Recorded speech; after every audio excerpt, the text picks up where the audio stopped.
Assalamualaikum warahmatullahi wabarakatuh. Sahabat-sahabatku semuanya, seperti yang saya janjikan di video sebelumnya, bahwa kita akan belajar dan membahas tentang sosok Isa Al-Masih lebih dalam. Kita sebagai umat Nabi Muhammad, yang seperti saya beritakan sebelumnya, bahwa kita memang diharuskan untuk menghormati sosok Isa Al-Masih seperti bagaimana Nabi Muhammad itu menghormati Isa Al-Masih. Yang kemarin saya bilang bahwa Bani Najran yang pada zaman itu mereka peribut Isa Al-Masih yang setia diizinkan untuk beribadah di Masjid Nabawi.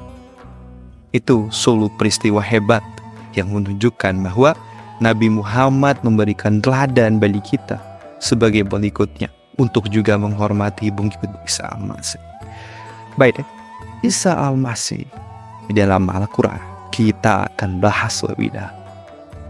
Secara bahasa, ya, kata Masih atau Al-Masih berasal dari akar kata dalam bahasa Arab, yaitu kalimat masaha, yang berarti mengusap atau mengoles. Makna ini berkaitan dengan konsep penyucian, keberkahan, dan pengurapan. Dalam bahasa Ibrani, istilah yang mirip yaitu Masiyah, yang berarti yang diurapi, sebuah gelar yang diberikan kepada raja atau nabi pilihan Tuhan. Dalam bahasa Yunani, istilah ini diterjemahkan menjadi Kristus, yang dalam bahasa Inggris menjadi Christ, atau dalam bahasa Indonesia menjadi Kristus. Secara etimologi di Al-Quran, dalam Al-Quran Isa disebut Al-Masih di beberapa ayat, misalnya di surah Al-Isra ayat 40, ketika malaikat berkata, "Wahai Maryam, sesungguhnya Allah menggembirakanmu dengan sebuah kalimat darinya, namanya Al-Masih Isa putra Maryam, seorang yang terkemuka di dunia dan di akhirat, dan termasuk orang-orang yang didekatkan kepada Allah." Dan juga di surat An-Nisa, ya, ayat 157 dan 171, Al-Masih Isa putra Maryam itu adalah seorang Rasul Allah, dan kalimatnya yang disampaikan kepada Maryam serta roh darinya. Dalam konteks ini ada beberapa pendapat ulama tentang makna Al-Masih di dalam Islam. Yang pertama, yang diurapi, sebagaimana para nabi terdahulu yang diurapi sebagai tanda pemilihan dan kehormatan dari Allah. Dua, yang mengusap dengan berkah, karena Isa memiliki mukjizat menghidupkan orang mati dan menyembuhkan penyakit dengan izin Allah. Ketiga, yang mengembar.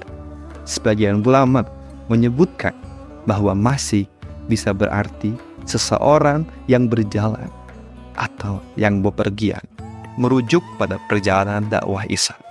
Yang keempat, yang suci dari dosa. Beberapa tafsir mengatakan bahwa Isa disebut Al-Masih karena kesuciannya sejak lahir.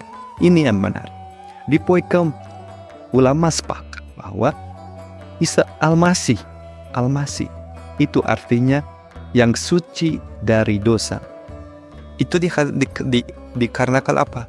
Dikarenakan kesucian Isa itu ada sejak dia lahir. Oke, apa berbeda ketika Nabi Muhammad disandingkan dengan Isa Al-Masih? Nabi Muhammad, dia manusia biasa yang harus digelar Al-Ma'sum agar Nabi Muhammad itu suci. Tapi Isa, dia sudah bergelar Al-Masih sejak lahir, yang artinya yang disucikan. Sejak lahir dia sudah suci. Berarti ini juga menandakan bahwa Isa Al-Masih punya kedudukan yang istimewa di Al-Quran sebetulnya. Itu yang menjadi dasar Nabi Muhammad menghormati Nabi Isa. Karena Nabi Muhammad harus digelari Al-Ma'sum oleh Allah. Artinya Al-Ma'sum itu adalah disucikan, tapi digelari Al-Ma'sum yang tidak ada jabatan itu sejak lahir. Tapi ketika awal kenabian, Nabi Muhammad digelari Al-Ma'sum. Tapi Isa Al-Masih digelari Al-Masih sejak lahir dan dia suci dari lahir. Ini juga menjadi perenungan lagi kita untuk semakin memperdalam. Kenapa Isa Al-Masih suci dari lahir? Dan kenapa Al-Masih punya gelar Al-Masih sejak dia lahir?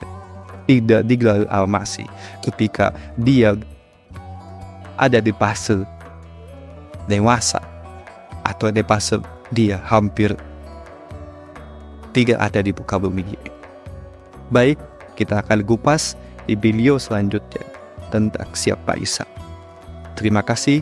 Wassalamualaikum warahmatullahi wabarakatuh.